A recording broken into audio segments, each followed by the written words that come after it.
Are you? I hope so अच्छे ही होंगे। एजुकेशन साइकोलॉजी के प्लेटफॉर्म पर आपका बहुत बहुत स्वागत। देखिए, एजुकेशन साइकोलॉजी के बारे में आज चर्चा करेंगे अपन। शिक्षा मनोविज्ञान।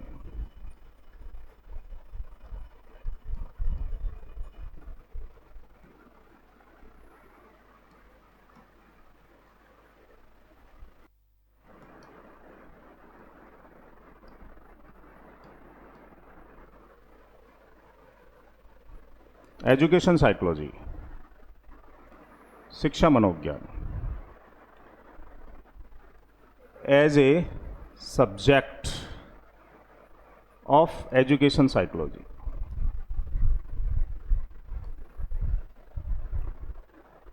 सर्वप्रथम एजुकेशन साइकोलॉजी से रूबरू बच्चा कब होता है? जब वो बीएड या बीएसटीसी ट्रेनिंग में जब जाता है तो वहाँ पर शिक्षा मनोविज्ञान का एक पेपर लगता है। तो सबसे पहले शिक्षा मनोविज्ञान पढ़ने का उसे वहाँ पर मौका मिलता है। कंटेंट वाइज वो पढ़ता है, देखता है, एज ए सब्जेक्ट के रूप में एजुकेशन साइकोलॉजी को पढ़ता है।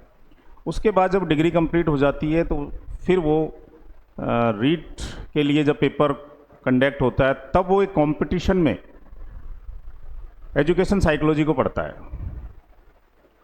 तो ये दो फेज हैं, एक डिग्री बेस पर और एक कंपटीशन बेस पर एजुकेशन साइकोलॉजी से बच्चा रूबरू होता है, उसे पढ़ता है।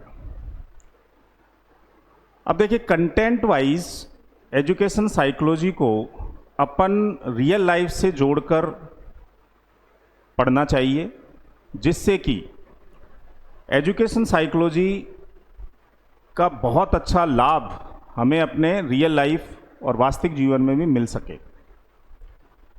तो यहाँ एक शॉर्ट नोट के रूप में, short note of education psychology.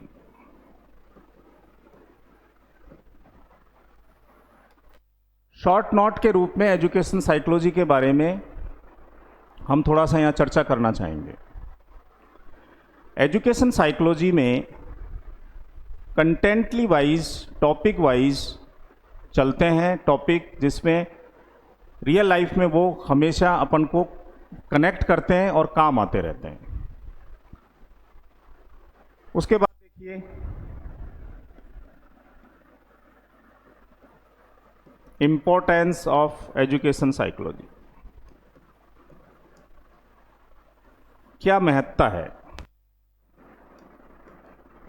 शिक्षा मनोविज्ञान की? क्या महत्ता है?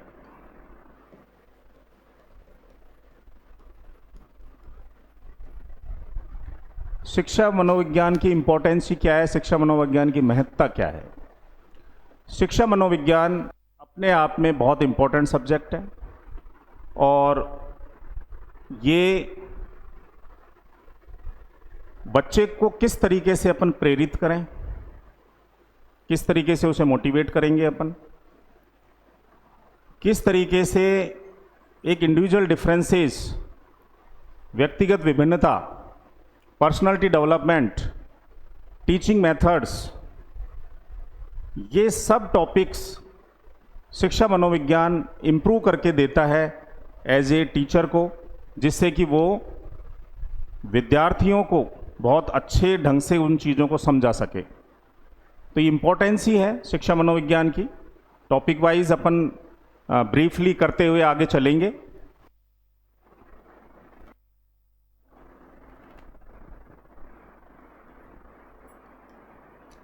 शिक्षा मनोविज्ञान, एजुकेशन साइकोलॉजी।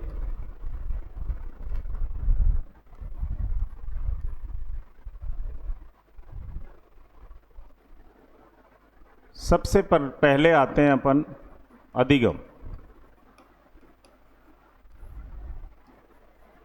लर्निंग।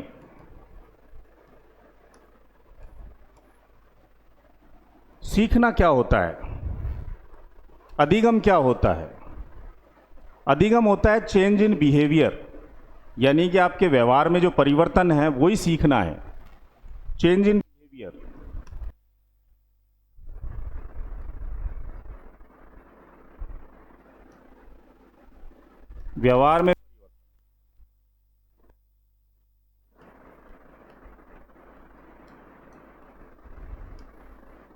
व्यवहार में परिवर्तन ही सीखना।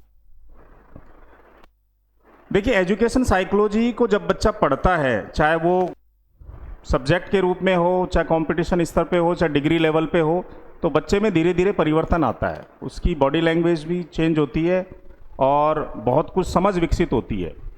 एजुकेशन साइकोलॉजी में वो टॉपिक है जिससे बच्चे की समझ विकसित होती है और व्यवहार में चेंजेज आता जाता है। अब देखिए लर्निंग के बारे में, learning by doing, learning by doing, करके सीखो।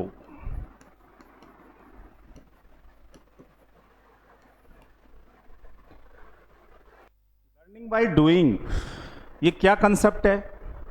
करके सीखना। इसमें जब बच्चा प्रैक्टिकली रूप से करता है तो वो मेमोरी जो होती है वो स्थायित्व की रूप में चली जाती है। मेमोरी जो है वो स्थायित्व को चली जाती है, क्योंकि इसमें प्रैक्टिकल वर्क होता है। प्रैक्टिकल वर्क करके बच्चा सीखता है। लर्निंग बाय डूइंग, करके सीखो। तो वो जब